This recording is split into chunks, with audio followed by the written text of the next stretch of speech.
बिस्मिल्लाहिर्रहमानिर्रहीम। नाज़रीन कराम, फ़तह मक्का के बाद पूरे जज़ीरतुल अरब पर इस्लाम की हुक्मरानी कायम हो चुकी थी।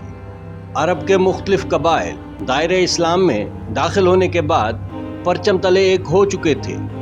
इस्लाम के इब्तदाई दिनों वाली मुश्किलात का ख़ात्मा हो चुका था और अब मुसलमान इस्लामी तालीमात को फैलाने की गर्ज से दावत हक़ में मशगूल थे।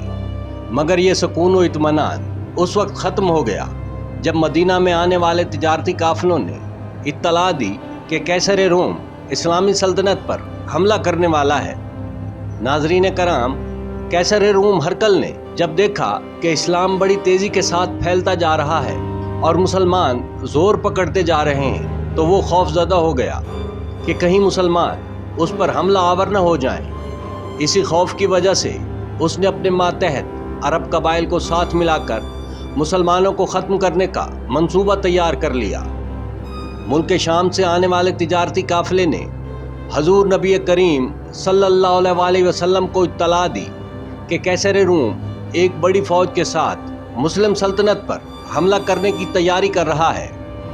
ये रजब 9 हिजरी का ज़माना था कि जब कैसर रूम अरब कबाइल के साथ साथ शाम और ईरान के ईसाइयों को भी अपने साथ शामिल कर चुका था और उसने मुल्क शाम की सरहदों पर अपनी अफवाज को जमा करना शुरू कर दिया था। नाजरीन कराम, रोमन्स उस वक्त ईरान जैसी बड़ी ताकत को हराकर खुद को सुपर पावर के तौर पर मनवा चुके थे। अब ताकत के नशे में चूर कैसर रूम हरकल को मुसलमानों की बढ़ती हुई ताकत से खौफ आने लगा था।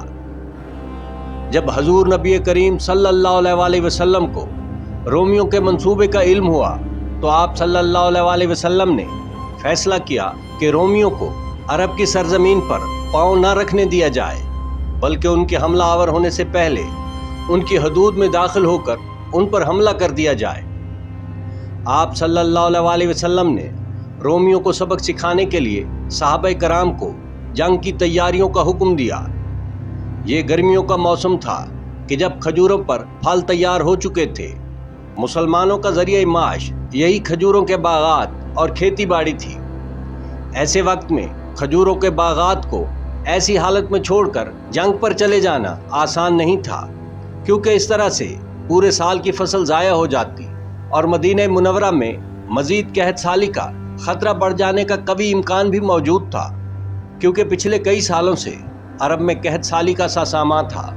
इसी वजह से अहले अरब की माली हालत अब ठीक नहीं रही थी।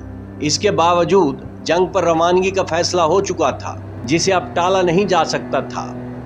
मक्का समेत तमाम अरब कबाइल को हुक्म पहुंचा दिया गया कि वो अपने जंगजुओं के दस्ते रवाना करें।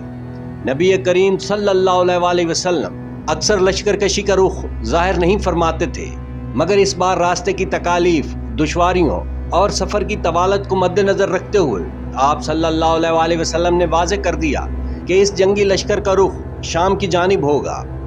इस मौका पर मुनाफिकीन ने मुसलमानों को जंग करने से रोकने की बहुत कोशिशें की, बल्कि उन्हें रोमियों की बड़ी ताकत से खौफज़दा करने की नाकाम कोशिशें भी की। नाज़रीन कराम, ग़ज़वा तबूक पर अल्लाह रब्बुल इज़्ज़त ने अपनी लारैब किताब में 11 रकू और 90 आयात नाजिल फरमाई हैं। हजूर नबी करीम सल्लल्लाहु अलैहि वसल्लम 30,000 मुसलमानों का लश्कर जर्रार लेकर शाम की जानिब रवाना हुए। ये वो वाहिद गज़वा था जिसमें हज़रत अली करमल्लाहु वजहुल करीम शरीक ना थे। जब सहाबा कराम को इल्म हुआ कि हज़रत अली इस जंग में शरीक नहीं है तो उन्होंने हैरत से रसूल अकरम सल्लल्लाहु अलैहि वसल्लम से अर्ज़ किया कि या रसूल अल्लाह, जंग और वो भी अली इब्न अबी तालिब के बग़ैर। तो रसूल खुदा ने फरमाया कि हाँ, कोई तो औरतों और बच्चों की हिफाजत के लिए भी पीछे मौजूद हो। तबूक का मकाम मदीना मुनव्वरा से तकरीबन 700 किलोमीटर के फासले पर है। मौसम गर्मा में इतना लंबा सफ़र करना कोई मामूली बात नहीं थी। इस लश्कर को तबूक तक पहुंचने में 15 दिन लग गए, जहां इस लश्कर जर्रार ने 20 दिन तक क़याम किया। इस मौका पर जब कैसर रूम हरकल को इल्म हुआ कि मुसलमान लश्कर लेकर तबूक के मकाम पर पहुंच चुके हैं और अल्लाह के रसूल इस लश्कर की क़यादत कर रहे हैं, तो वो पीछे हट गया और जंग के लिए आगे ना बढ़ा। मगर मुनाफिकीन इस खुशफहमी में थे कि मुसलमानों के इस लश्कर को रूमियों से शिकस्त फाश होगी। इसी तरह इन्हीं दिनों में مدینہ سے باہر منافقین نے ایک علیحدہ مسجد بھی تیار کر لی تھی جسے مسجد زرار کے نام سے یاد کیا جاتا ہے۔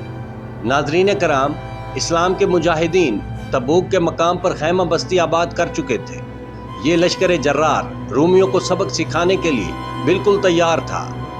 دوسری طرف رومیوں اور ان کے ساتھ شامل عرب قبائل کی یہ حالت تھی کہ رسول خدا صلی اللہ علیہ وسلم کی آمد کا سن کر وہ خوفزدہ ہو چکے تھے۔ رومیوں میں اتنی ہمت نہ ہوئی کہ وہ لشکر جرار سے ٹکرا سکے۔ وہ اسی خوف کے ساتھ ملک شام کے مختلف شہروں میں بکھر گئے۔ رومیوں کی یہ حالت دیکھ کر عرب کے عیسائی سرداروں کا رومیوں پر سے اعتماد اٹھ چکا تھا۔ اس غزوہ میں کوئی جانی نقصان تو نہ ہوا، مگر دنیا کی سپر پاور پر مسلمانوں کی دھاک بیٹھ گئی۔ رسول خدا صلی اللہ علیہ وسلم نے اس موقع پر مختلف قبائل سے معاہدات طے کیے۔ 20 دن تبوک کے مقام پر قیام کرنے کے بعد آپ صلی اللہ علیہ وسلم دوبارہ مدینہ کی جانب روانہ ہوئے۔ جب مدینہ منورہ ایک دن کی مسافت پر تھا تو اللہ رب العزت نے حضور نبی کریم صلی اللہ علیہ وسلم کو مسجد زرار سے آگاہ کرتے ہوئے حکم فرمایا کہ اسے فوراً منہدم کر دیا جائے، کیونکہ یہ منافقین نے تعمیر کی تھی تاکہ وہ مسجد نبوی کی بجائے اس میں جمع ہوں اور مسلمانوں کے خلاف سازشیں کر سکیں۔ حضور نبی کریم صلی اللہ علیہ وسلم نے مدینہ میں پہنچتے ہی حضرت علی کرم اللہ وجہ الکریم کو حکم دیا کہ اے علی، جاؤ اور جن لوگوں نے مسجد زرار تعمیر کی ہے ان کی آنکھوں کے سامنے اس مسجد کو آگ لگا کر گرا دو۔ مولا علی نے آپ صلی اللہ علیہ وسلم کے حکم کی تعمیل کی اور کچھ اصحاب رسول کے ہمراہ نماز مغرب کے بعد اس مسجد کو آگ لگا کر گرا دیا گیا۔ ناظرین کرام، آپ کو یہ ویڈیو کیسی لگی کمنٹ میں ضرور بتائیے گا۔ چینل کو سبسکرائب کیجیے گا۔ ویڈیو دیکھنے کا شکریہ۔